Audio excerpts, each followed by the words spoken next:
The spokesmen for Islam in the Western world know how to play the game. They know how to present their cause in the way that is not only regarded as acceptable by the societal mainstream, but also reasonable and even, one might say, just. They will appeal to democratic institutions and their human rights in the full knowledge that, given the power to do so, they would abolish those institutions and deny those rights to others. The Prophet said, "By Allah and Allah willing, if I take an oath and later find something else that is better than that, then I do what is better and expiate my oath." When I used to be working as a translator at the Loop College in Chicago, the fundraising for jihad movements, for the PLO at that time, we would do the translation for the announcements or the flyers that we hand out or we put on the walls of the college. And I remember the Arabic would be basically the facts. Bring your friends. We were intending to raise funds to support our jihad brothers in Lebanon, whether they're fighting in southern Lebanon against Israel or whatever. And then comes the English part. In the English part, it'd be the standard. We will be conducting a Middle Eastern cultural party. You're welcome. We will be serving lamb and baklava. So the West doesn't understand, as when we get together as a group, our conversations are different. As soon as a Westerner would come into the scene, then the whole conversation changes. It becomes palatable to a Western mind. When I used to go to work, let's say, during the Gulf War, I used to go to work at an American company. And everybody would be hovering around a TV set as soon as there's a Scud missile hitting Riyadh or something like that. And everybody will be distraught, unhappy if a Scud lands in the American camp. And I will be standing there right amongst the American employees. Oh, that's too bad, oh, that's too bad. I'm sorry that, we had loss of life. And out of frustration from having to keep the truth of what I really felt, I would roll down the window on the freeway going home and scream as loud as I can, Allahu Akbar, Allah is great.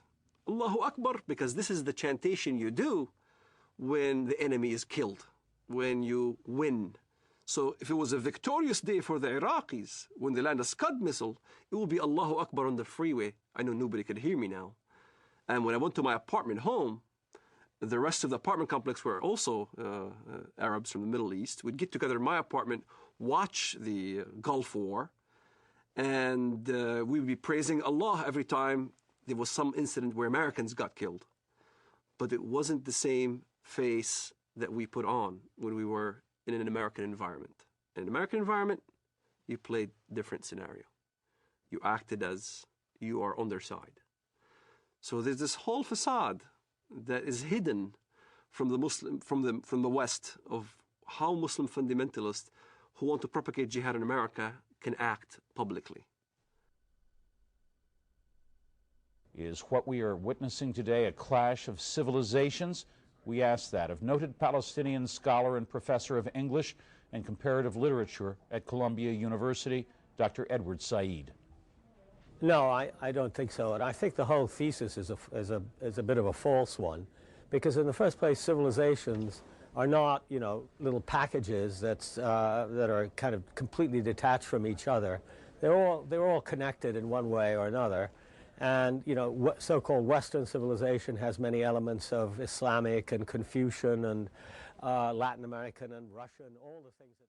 The basis of and prophet of this new version of Islam as a religion of peace and tolerance was Edward Said, who established in all universities and in academia this Islamic vision of peace. On this basis, the whole history of dhimmitude and jihad disappeared.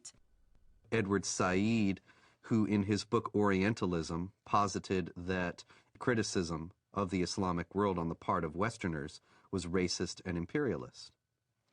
it is spread in order to make political points, to accustom Westerners to the idea that Muslims are here to stay in the United States and that they must not be questioned in terms of their loyalty to the secular framework of Western society, of the United States and of Europe as well. That they must not be questioned in this, despite Islam's historical, political character, because Islam is a religion of peace. And this fiction has become so entrenched in American public discourse as to be practically beyond question, such that anybody who does question it is immediately branded as a racist, a hate monger, a bigot. And this is a very effective tool in a country where racism is the cardinal sin above all, to silence any effective debate about the continuing attachment of Muslim immigrants to Sharia law and their intentions toward the secular systems in which they now reside.